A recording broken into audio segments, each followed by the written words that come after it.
Hello everyone, this is Ken Zhang, and I'm doing the video presentation about rotational motion and the law of gravity. And in this video, I will be talking about four things. The first one, angular speed and angular acceleration. The second one, centripetal force. The third one, Newtonian gravitation. And the last one, Kepler's laws. Now, what is rotational motion? Rotational motion occurs when objects travel in a circle around an axis of rotation, which is why rotational motion is also referred as rotation around a fixed axis. Up until now, we have been using degrees for all of our angle measurements. Circular moving objects use radians instead of degrees. And radians, one complete revolution around the circle is 360 degrees, or 2 pi radians. And then, so half of that is a pi, which is 3.14 radians. Any angle measurement can be converted to radians by multiplying by pi over 180 degrees. All radians are expressed as multiples of pi. So the angular speed is really the radians times the radius of the circle. Here's a nice diagram to help you convert degrees in radians. Be sure you can remember it. Here's some graphic explanation of this, and I'll give you a couple seconds with that.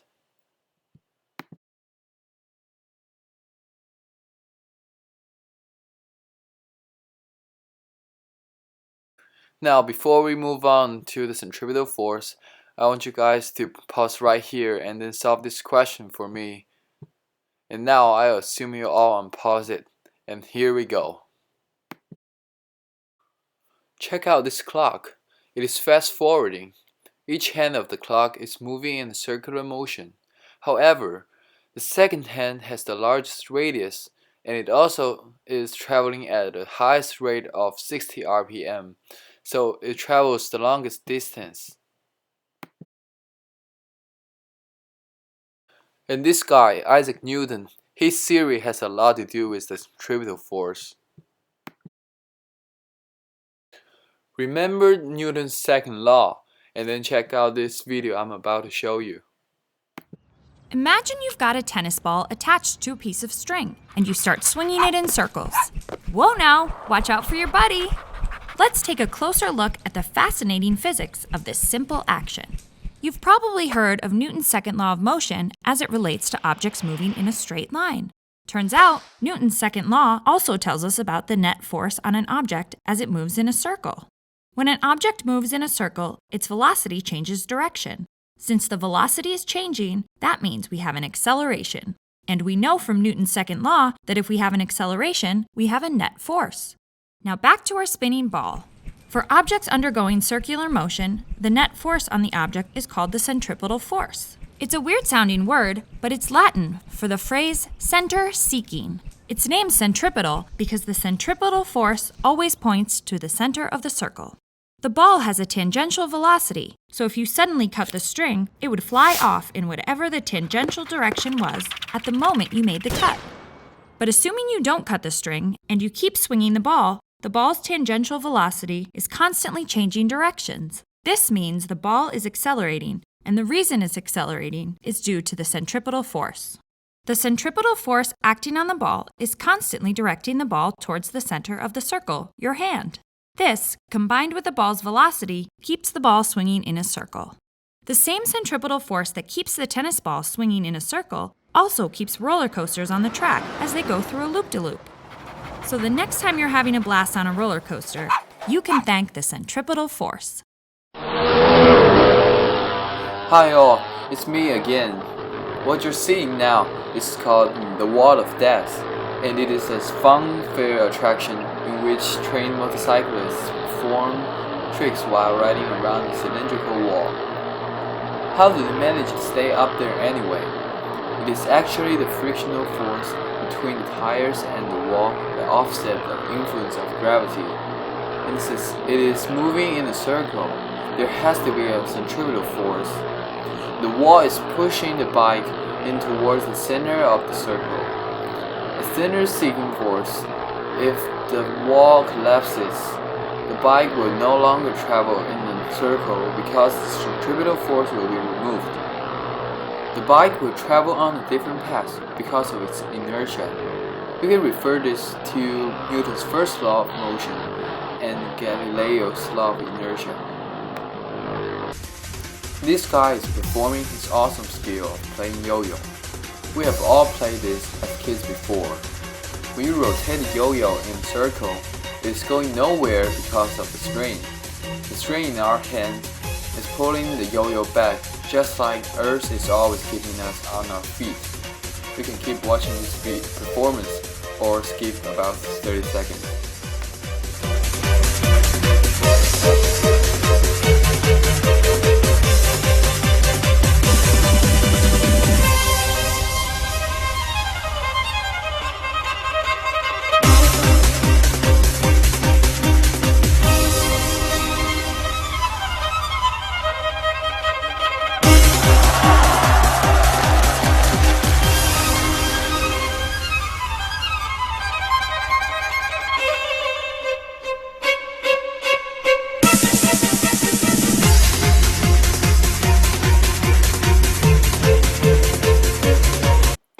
Now, how are these two people so close?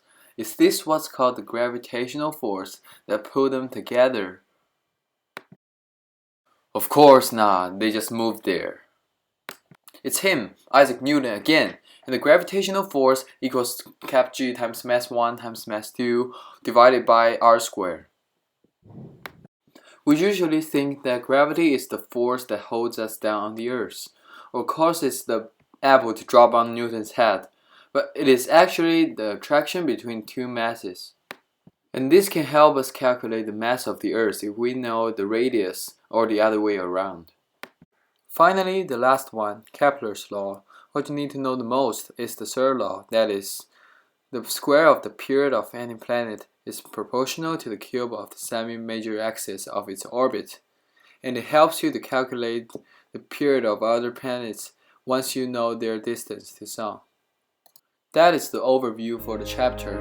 Thank you for watching, and I wish you all a Merry Christmas.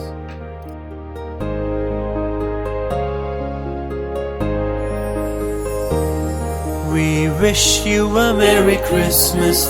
We wish you a Merry Christmas.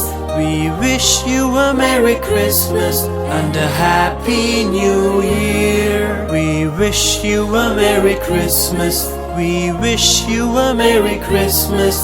We wish you a Merry Christmas and a Happy New Year.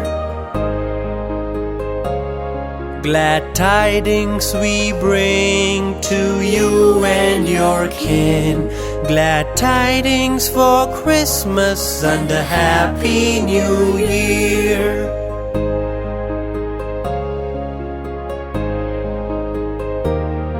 We want some figgy pudding. We want some figgy pudding. We want some figgy pudding. Please bring it right here. Glad tidings we bring to you and your kin. Glad tidings for Christmas and a Happy New Year.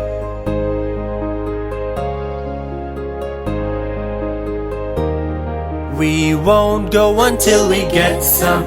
We won't go until we get some. We won't go until we get some. So bring it out here. Glad tidings we bring to you and your kin. Glad tidings for Christmas and a Happy New Year.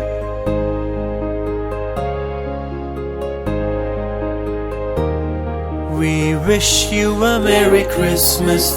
We wish you a Merry Christmas. We wish you a Merry Christmas and a Happy New Year. We wish you a Merry Christmas. We wish you a Merry Christmas. We wish you a Merry Christmas and a Happy New Year.